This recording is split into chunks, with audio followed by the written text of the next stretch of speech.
The world is now more sophisticated and prepared to march toward a world government. A new world order. When we are successful, and we will be, we have a real chance at this new world order. What is at stake is more than one small country.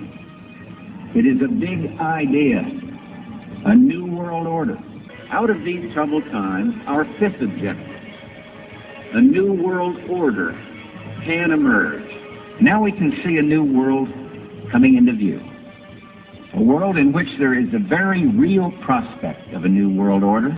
There is a chance for the President of the United States to use this disaster to carry out what his father, a phrase his father used, I think, only once, and hasn't been used since, and that is a new world order. A new world order, new world order. But what does the new world order mean?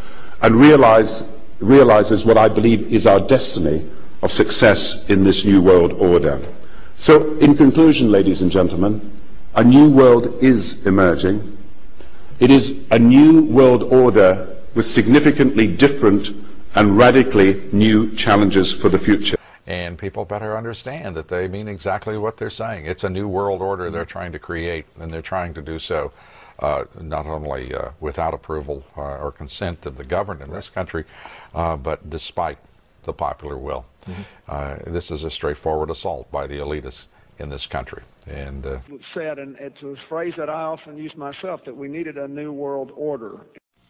Are we at one of those moments in history in which there is the necessity for a new world order? There's a need for a new world order.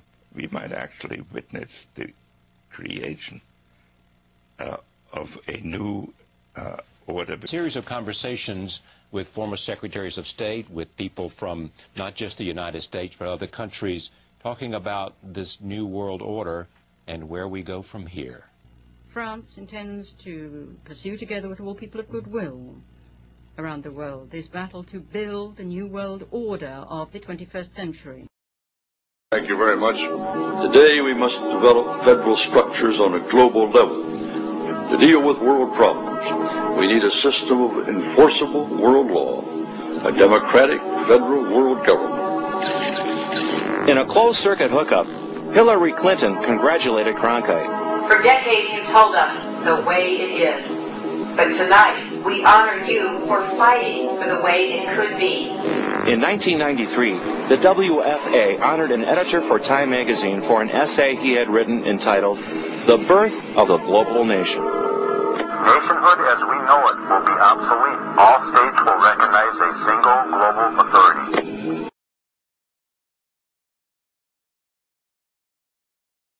Give them a stake in creating the kind of world order that I think all of us would like.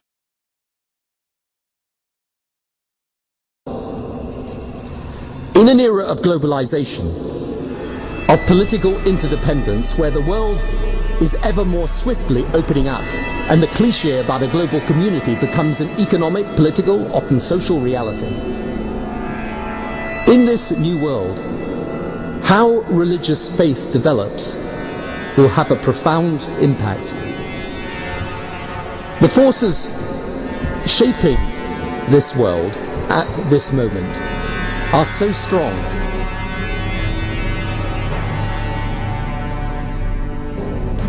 And they all tend in one direction. They are opening the world up.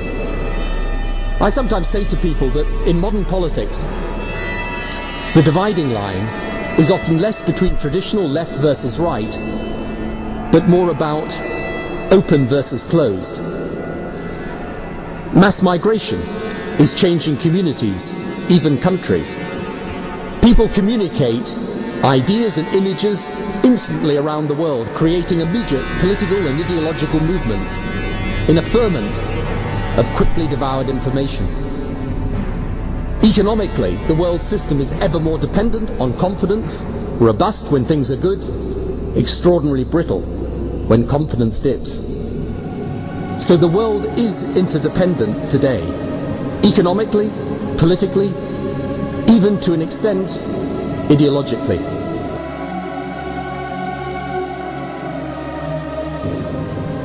The divide then is between those who see this as positive, the opening up, offering opportunity, and those who see it as threatening and therefore wish to close down.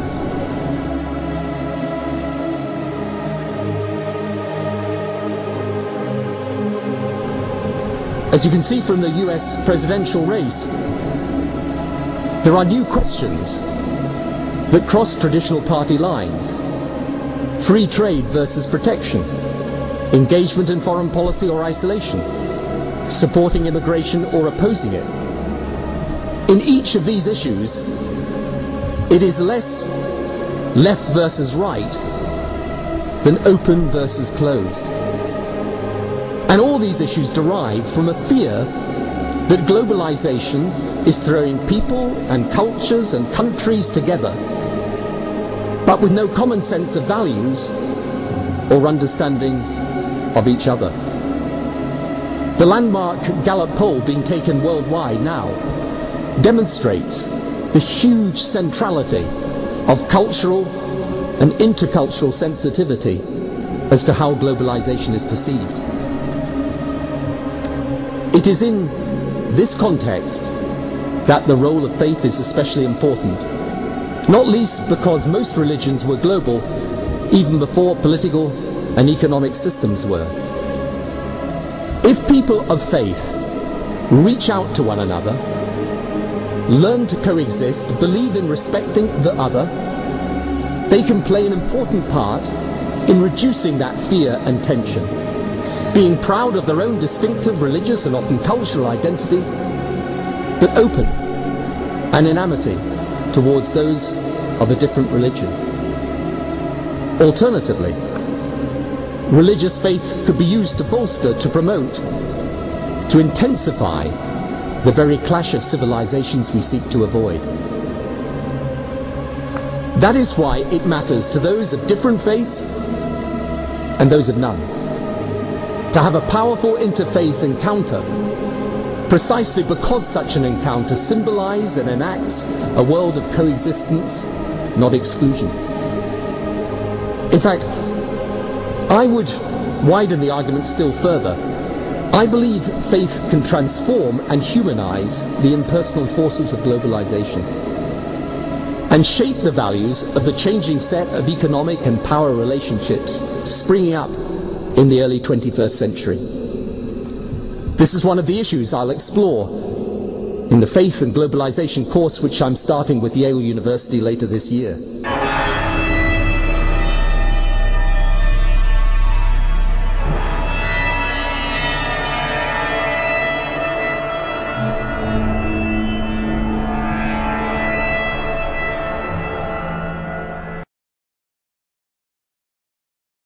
Current issue, March 93, we have an article, A Better Way to Keep the Peace. Instead of relying on the U.S. military, the United Nations should form its own permanent standing force. One of the most blatant examples of this appeared 2 weeks ago on CNN, a program called Our Planetary Police, in which the United Nations was enthusiastically endorsed and urged to take on new responsibilities, not only in what is traditionally called UN peacekeeping, but in UN enforcement of global environmental edicts from the United Nations. In addition, many other things, but currently we see the United States Commission on Improving the Effectiveness of the United Nations holding hearings around the country. We say hearings. They have not truly been hearings. They have been very one-sided propaganda forums. The people who have been invited to speak and who have spoken at these hearings for this commission, which was established by an act of Congress, hearings that have been held in Los Angeles, San Francisco, Atlanta, and coming up on April 16th in Chicago.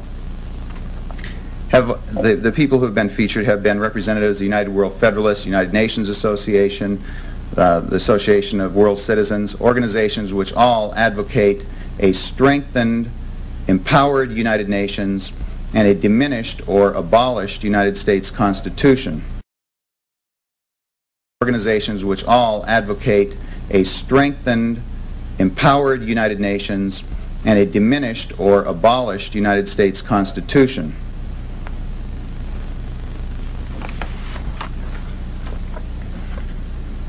Much of this